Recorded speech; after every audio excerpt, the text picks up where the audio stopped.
Flick quickly through the books of the Bible, and the chances are you'll repeatedly miss this little book of Ruth, surrounded as it is by giants, but never despise that which is little.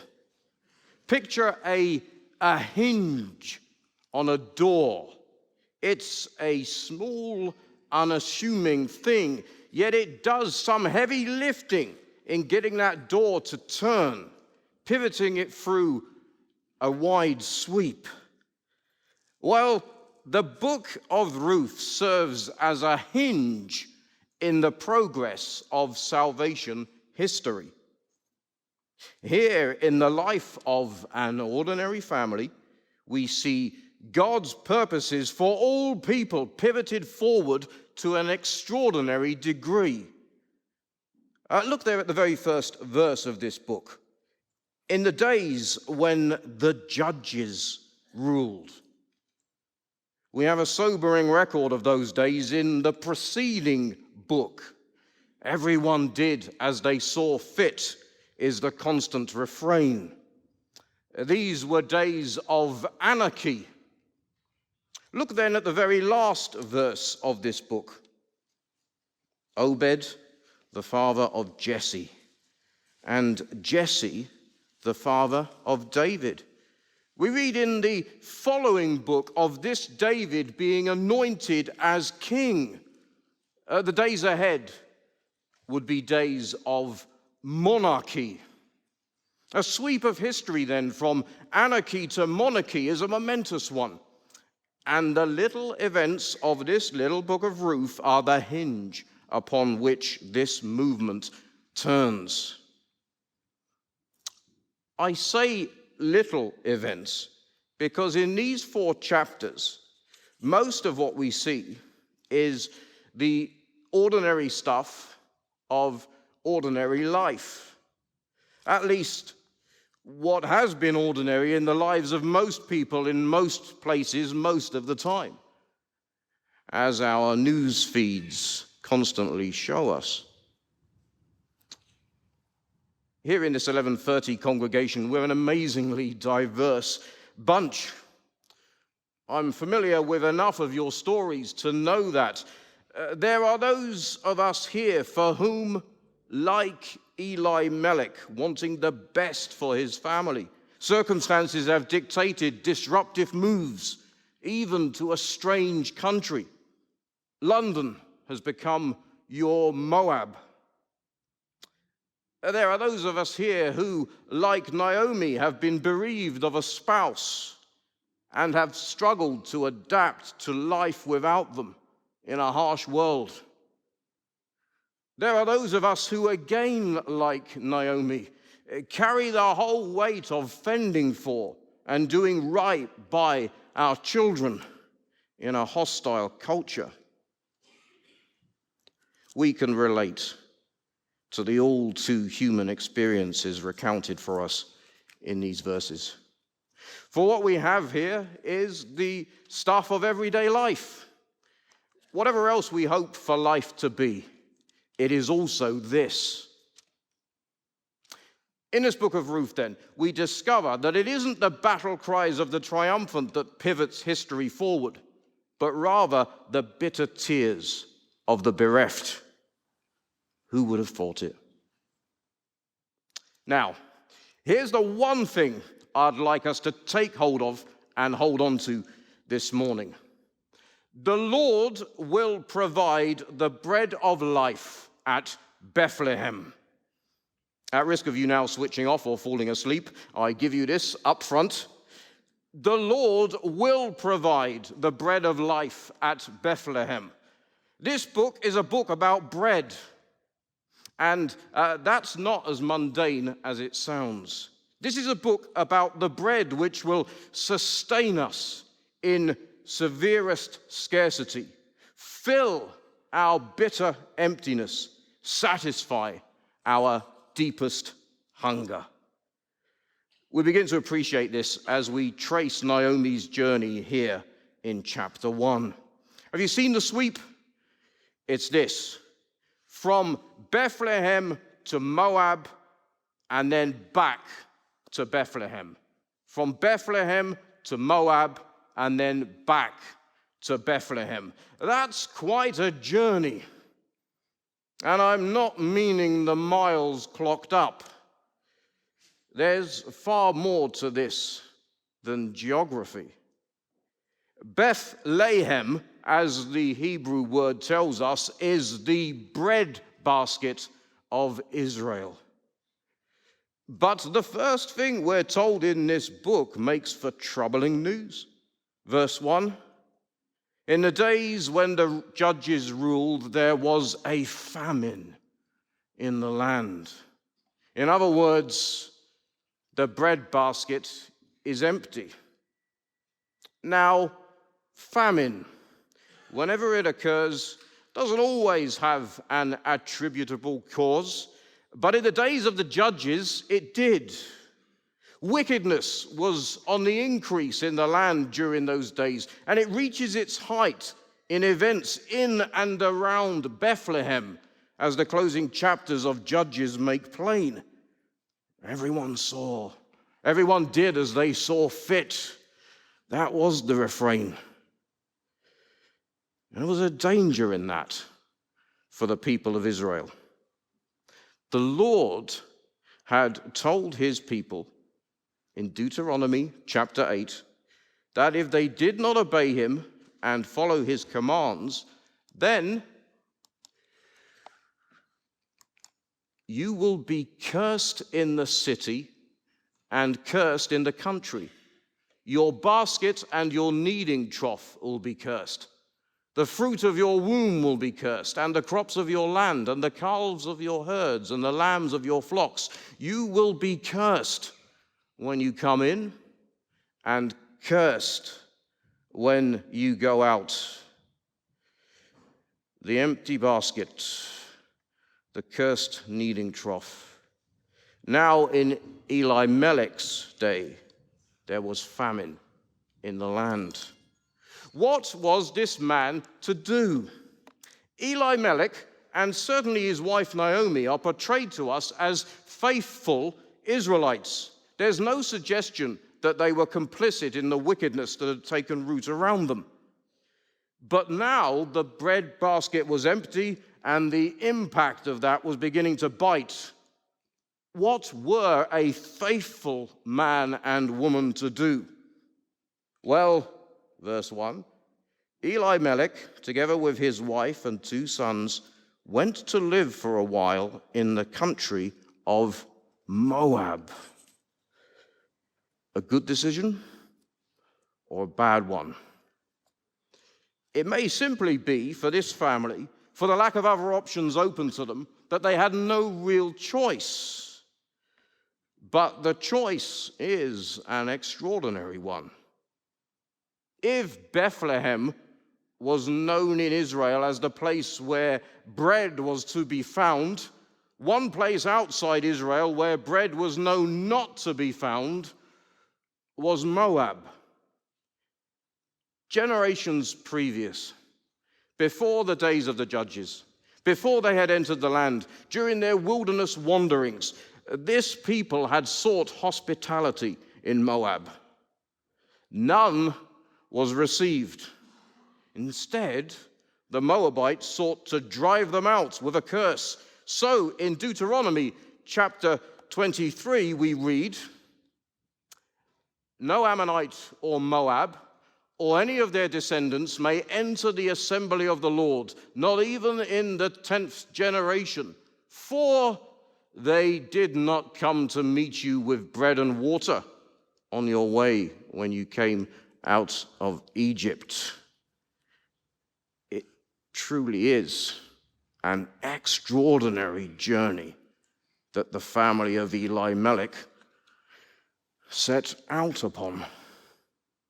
To move from Bethlehem to Moab is to move from a place of bread to a place of no bread, from a place of life to an inhospitable place of death. And for Naomi, Moab becomes a literal place of death within a handful of years. First, she finds herself sat at the grave of her husband. Then she finds herself sat at the graves of each of her 2 sons. Her hopes extinguished. What is Naomi to do? Where now can she turn? Verse 4.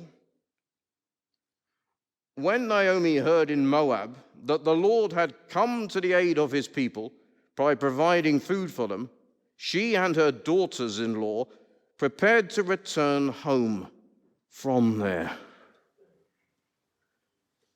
A word of life comes to her in the place of death. Naomi's movement from Bethlehem to Moab was more than a geographical relocation.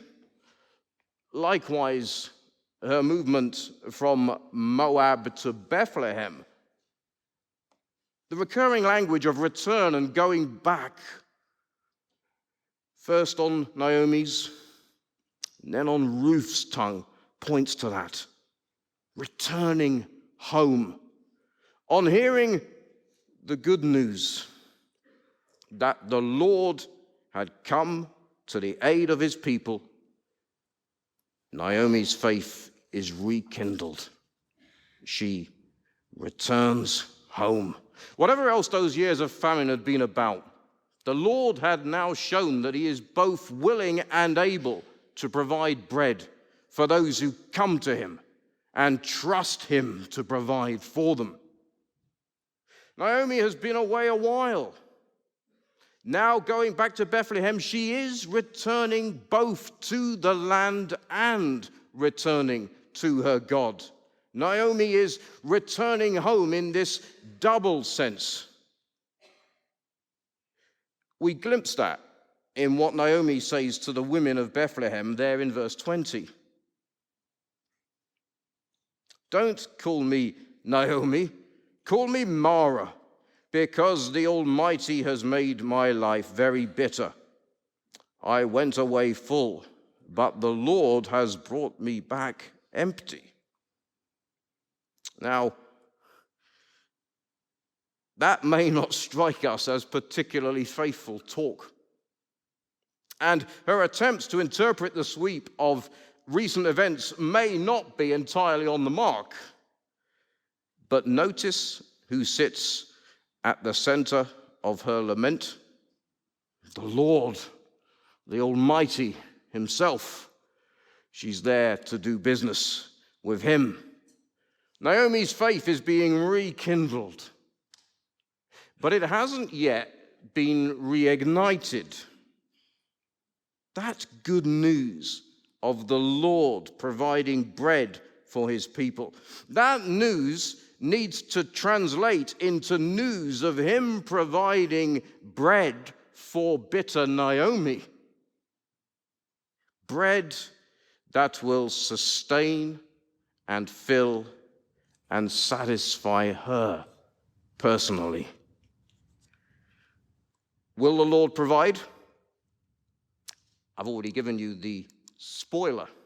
The Lord will provide the bread of life in Bethlehem. But what is likely to surprise us is the way he chooses to do that. He will provide the bread for Naomi through Ruth. Salvation will come to this Israelite through a Moabite. Yes, through precisely one of those who were not meant to enter the assembly of the Lord, even to the 10th generation. It isn't incidental that this book is called Ruth and not, say, Naomi. Indeed, our focus should be on Ruth herself if we're to come to fully appreciate the way in which the events of this book serve as that hinge in salvation history. What will unfold in the following chapters will certainly lead us to look upon Naomi's journey in a new light. Is it possible Is it possible that Elimelech's going to live in Moab was in the end all about Ruth being brought back to live in Bethlehem? For Ruth to be brought out of a place of death into a place of life. Well, certainly it is through Ruth that we will discover how the Lord provides the bread of life for his people. In this short sermon series, we'll see that path leads from taking refuge in him, being redeemed by faith in him, and then finding rest in him. Refuge, redemption, and rest. But it all begins with returning to him. Here in chapter 1. Look there at verse 16.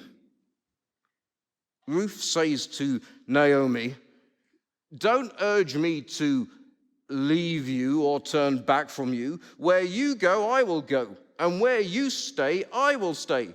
Your people will be my people, and your God my God. Where you die, I will die, and there I will be buried. May the Lord deal with me, be it ever so severely, if even death separates you and me." Now, the Israelites and the Moabites weren't always enemies. They emerged from the same family. Way back in Genesis chapter 13, we read of Abraham and his nephew Lot. Presenting circumstances led to them separating and becoming estranged from one another. Abraham and his children went one way, Lot and his children went another. Lot became the father of Moab and went his very separate way.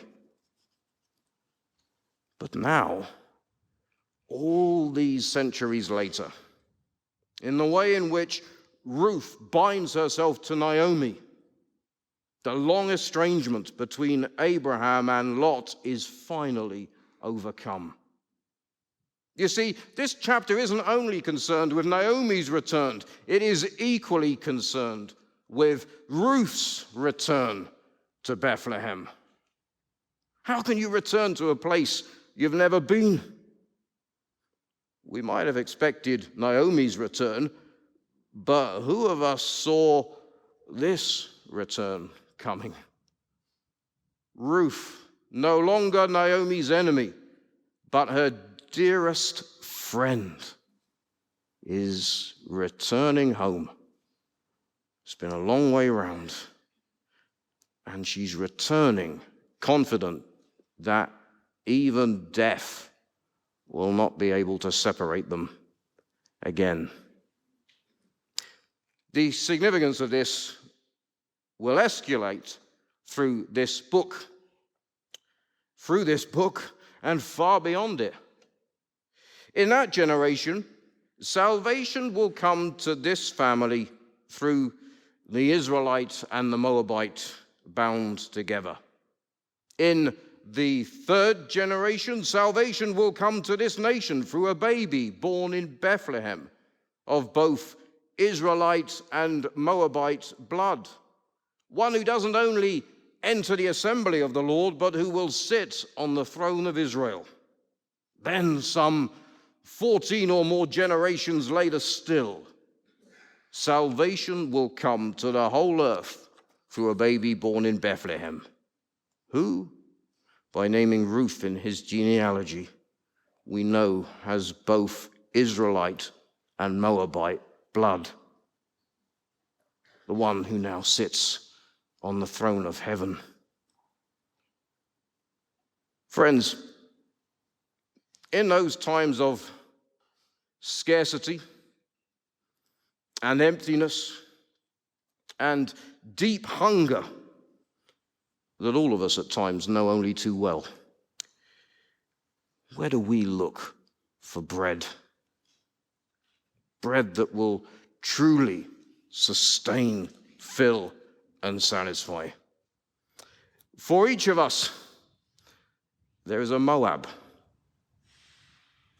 The promise here in Ruth is that the Lord will provide the bread in Bethlehem.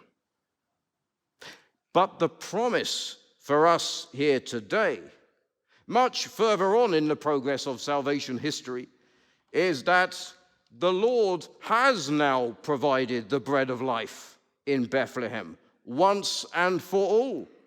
Whether or not we've been there before, the invitation that has run all through this morning together is the invitation to return to Jesus Christ, to the baby who was laid in the feeding trough at Bethlehem, who grew to be the King, who today says to each of us, I am the bread of life. Whoever comes to me will never go hungry, and whoever believes in me will never be thirsty. Jesus is our bread basket. Our return to him leads on to taking refuge, being redeemed, and finding rest in him. But that's getting ahead of ourselves. In Jesus Christ alone, we have the bread that we all need to sustain, fill, and satisfy the weary traveler. Naomi and Ruth, you and me. Amen.